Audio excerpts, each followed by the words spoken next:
Quando quiser. Pronto. Pronto.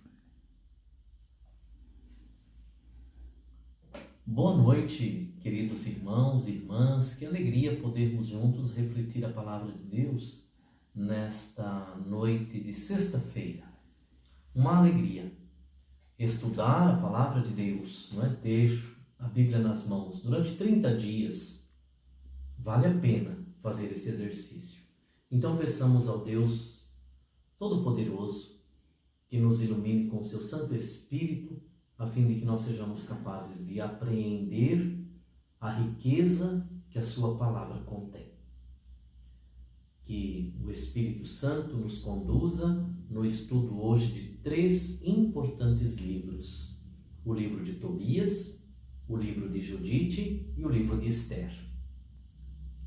Primeiro, qual a razão de estudarmos esses 3 livros em conjunto? Vale a pena essa primeira introdução. Nós estamos estudando livros deuterocanônicos. Padre, mas o que significa isso? Bem, se nós olharmos a composição da nossa Bíblia, ela contém 72 livros. 73 livros. Vale a pena entender e compreender que a palavra de Deus, presente nas Sagradas Escrituras do cristão católico, é diferente da palavra de Deus.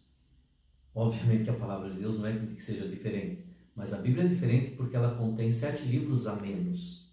A Bíblia dos nossos irmãos separados, ditos também protestantes, porque protestam aquilo que nós cremos, na composição do creio, não é? Principalmente nos artigos últimos do nosso, pelo meio do creio, né? Creio que Jesus seja nascido da Virgem Maria, creio na remissão dos pecados, creio na ressurreição da carne, creio na vida eterna. É preciso entender que alguns artigos do creio, eles não são considerados pelos nossos irmãos protestantes. Por essa razão protestam. E também esses 3 livros que hoje nós vamos estudar não estão presentes na Bíblia destes nossos irmãos. Quais livros? O livro de Tobias, por exemplo, é um deles. Ele foi introduzido na Bíblia cristã católica quando São Jerônimo estudava e ao mesmo tempo traduzia as Sagradas Escrituras. Não é? Nós temos a Bíblia Vulgata, traduzida por São Jerônimo do hebraico e do aramaico. Um estudioso, exímio estudioso das Sagradas Escrituras, e é por esta razão que vamos, a partir de agora, estudar estes livros. São 7. 3 deles hoje. Então, o primeiro livro é de Tobias, 14 capítulos. E o enredo desse livro é conhecido. Um pai cego, Tobit, envia o seu filho único a cobrar um depósito em dinheiro. Qual a razão pela qual ele tinha esse dinheiro em depósito? Ora, nós saímos do exílio, certo? Estávamos no exílio na Síria. E de repente, lá este homem, Tobit, trabalhava no palácio do rei. E ele era enviado, um homem de confiança, enviado do rei a fazer compras. E, obviamente, recebia. Então, aquilo que ele recebia, como estava no palácio do rei, ele deixava em depósito com este homem, o qual ele envia o filho para receber ou cobrar o dinheiro. Este homem tem uma filha única e ela casa-se com 7 jovens, mas não chega a consumar o matrimônio. Por quê? Porque um demônio, por assim dizer, fazia com que os maridos morressem. E aí um homem de nome desconhecido vai acompanhar este menino, este jovem, a jovem Tobias, até a casa deste homem cobrar o dinheiro e, ao mesmo tempo, quiçá, apaixonar-se pela jovem donzela e com ela se esposar. Esse companheiro de viagem, ele tem 3 propósitos. O primeiro deles, obviamente, é acompanhar o jovem Tobias livrando das ciladas que o inimigo de repente coloca pelo caminho. O anjo, esse homem desconhecido, é um anjo enviado por Deus. Todos nós temos anjos, né? Já fiz essa referência. Eu creio no anjo da guarda. Então, companheiro de viagem. Segundo, é aquele que também vai libertar, por assim dizer, o pai da cegueira e ajudá-lo, não é? A celebrar as núpcias. Um livro maravilhoso. Vale a pena tê-lo presente na nossa caminhada. E veja, são apenas 14 pequenos capítulos. E, meu querido, minha querida, eu convido você a olhar primeiramente no capítulo 4 deste livro, tá? Capítulo 4. Ele se compõe de 2 textos. Não é? No capítulo 4 você vai perceber esta realidade. O texto A, ou o texto S, e o texto B. E no capítulo 4, versículo 3, precisamente, o que nós vamos encontrar? Algumas obras de piedade. Por exemplo, enterrar os mortos. E Tobias fazia isto, tanto no exílio e depois voltando do exílio. É um homem que tem esse carinho, esse capricho, porque estamos em guerra, viu? E aí as pessoas caíam na batalha e ficavam lá jogadas pelo chão. Tobit ia lá e enterrava os mortos. Depois é um homem que nos ajuda a compreender também o sentido da esmola. De teus bens, da esmola, toda pessoa honrada e não sejas mesquinho. A gente encontra tanta mesquinhez, não é? Nesse mundo. É uma tristeza. Depois, então, são conselhos dados a respeito das obras de piedade que muitas vezes nós devemos exercitá-las. Então, este homem envia o filho, tem este guia desconhecido e a história se desenrola, não é? Porque ele vai a caminho cobrar uma herança, o pai é cego e aí ele vai encontrar o remédio para a cura da cegueira do pai. Aí você vai se perguntar, padre, qual é o sinal? O senhor disse que todo livro tem um sinal? Eu me esqueci de dizer.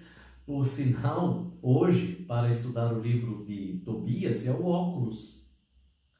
Não é? Deus, claro, nos livra da cegueira. Nos livra, não somente desta, viu? Nos livra também da cegueira espiritual, que muitas vezes nós temos. De repente somos céticos, não é? Então Deus nos liberta. Então um dos sinais é o óculos. Eu ia trazer aqui também um punhado de colares, não é?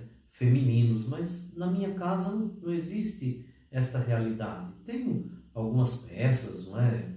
Algumas gargantilhas que me foram presenteadas, de modo primeiro pelos meus irmãos, de ouro, para olhar para o livro de Esther, mas logo a gente fala disso. Então vamos juntos. Então esse jovem acompanha Tobias e quando ele volta para casa, nós estamos lá no capítulo 12 do livro de Tobias. Quem é este homem? Rafael. E aí é interessante que encerrando o livro de Tobias, existe um versículo maravilhoso que eu gostaria de retomar com você. Rafael, um dos 7 anjos que estão a serviço de Deus e tem acesso junto ao Senhor na sua glória. E ele é chamado pelo próprio Deus a vir fazer companhia.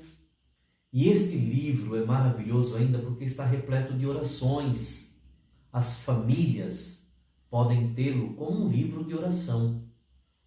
É também o livro que muitos jovens escolhem alguns textos para a celebração do sacramento do matrimônio. Vale a pena você que vai se casar, ou você que tem um filho, você que é padrinho de casamento, aconselhar os noivos, a tomarem o livro de Tobias.